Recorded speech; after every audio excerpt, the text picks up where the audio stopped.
Bonjour les amis, c'est Christelle et bienvenue dans cette vidéo numéro 1 qui s'intitule « À bas les cahiers de vacances ». Donc comme je vous avais dit dans la vidéo de présentation, je vais vous présenter des méthodes pour pouvoir aider vos enfants à réviser ce qu'ils ont fait pendant toute cette période, toute cette année scolaire, mais sans forcément utiliser des cahiers de vacances. Puisque les cahiers de vacances, on se rend bien compte, les enfants n'aiment pas ça.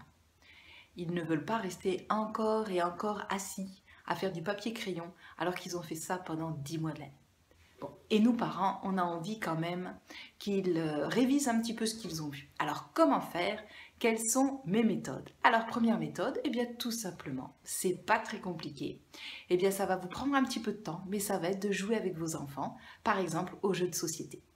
Alors pourquoi les jeux de société? Eh bien parce que dans les jeux de société, on va déjà revoir toutes les compétences sociales qui vont être eh bien, de jouer, attendre son tour, avoir de la persévérance, être dans la confrontation avec d'autres joueurs et voilà, donc toutes ces compétences sociales. Et bien entendu, les jeux de société peuvent aussi entraîner les enfants bien à calculer les tables d'addition. Quand on a 2D, eh bien, il faut additionner 2 plus 3, il faut additionner 6 plus 6. Il faut savoir avancer sur une file numérique. Il faut savoir parfois même reculer sur une file numérique. Donc, il faut savoir dénombrer et compter. Et puis, bien entendu, ça enseigne aussi la stratégie. Comment je fais pour gagner? Qu'est-ce que je mets en œuvre pour gagner? Combien il me manque pour arriver, par exemple, les petits chevaux? Combien il me manque pour pouvoir arriver à mon écurie? Donc, il travaille aussi les compléments. Et donc, aujourd'hui, je voulais vous parler d'un jeu que j'affectionne tout particulièrement qui s'appelle le Molki. Alors, c'est un jeu de quilles finlandaises. Donc, vous avez comme ça 12 quilles sur lesquelles il y a des nombres. Donc, ça va de 1 à 12. Et le jeu, c'est donc de positionner les quilles d'une certaine manière et avec un bâton, de faire tomber les quilles. Et donc, le premier joueur qui arrive à 50 piles remporte la manche, remporte la partie.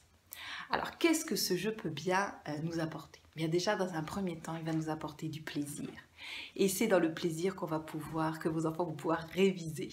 Donc déjà, ils vont partager un moment super sympa avec vous, puisque les enfants peuvent jouer, de tout petits jusqu'au plus grand. Les petits, on peut les approcher un petit peu pour qu'ils soient moins loin des quilles à faire tomber. On peut leur donner 2 ou 3 chances à chaque lancer pour qu'ils puissent faire tomber une quille.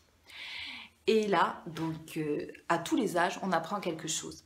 Par exemple, les plus petits, eh bien déjà, ils vont apprendre à reconnaître un nombre. Qu'est-ce qu'il y a écrit sur cette quille? N'est-ce pas, Raphaël? 10. Voilà. Et ensuite, ils vont pouvoir additionner pour les plus grands. Eh bien, si je fais tomber 2 quilles, alors j'additionne pas ce qu'il y a sur le nombre des quilles, mais j'additionne le nombre de quilles tombées. Donc voilà, comme je vous disais, les plus petits peuvent reconnaître les chiffres qui sont inscrits sur les quilles. Et puis, ils peuvent aussi, vous voyez, il y a un tableau pour noter les résultats. Donc, ils peuvent noter les résultats. Ils peuvent, comme c'est un tableau qui est présenté sous forme de colonnes et de lignes, se repérer sur un tableau à double entrée. Ils peuvent aussi apprendre un petit peu à lire en écrivant les prénoms, se rappeler des lettres lorsqu'ils vont écrire les prénoms des personnes qui vont jouer. Ensuite, quand il faut noter, il faut bien se repérer sur quel joueur joue, lequel a marqué des points, combien de points. Et ensuite, il faut additionner avec le score d'avant. Donc, il travaille les additions, il travaille un peu de lecture, il travaille la spatialisation, se repérer sur une feuille, il travaille l'écriture. Et puis, il travaille aussi les compléments. Parce qu'en fait, comme il faut arriver à 50 piles, si je suis à 48, eh bien, il faut que je trouve combien il me manque, quelle quille je dois abattre, ou combien de quilles je dois abattre pour arriver à 50. Donc, c'est un jeu qui permet vraiment de mettre en place une certaine stratégie et puis de pouvoir réviser plein de choses.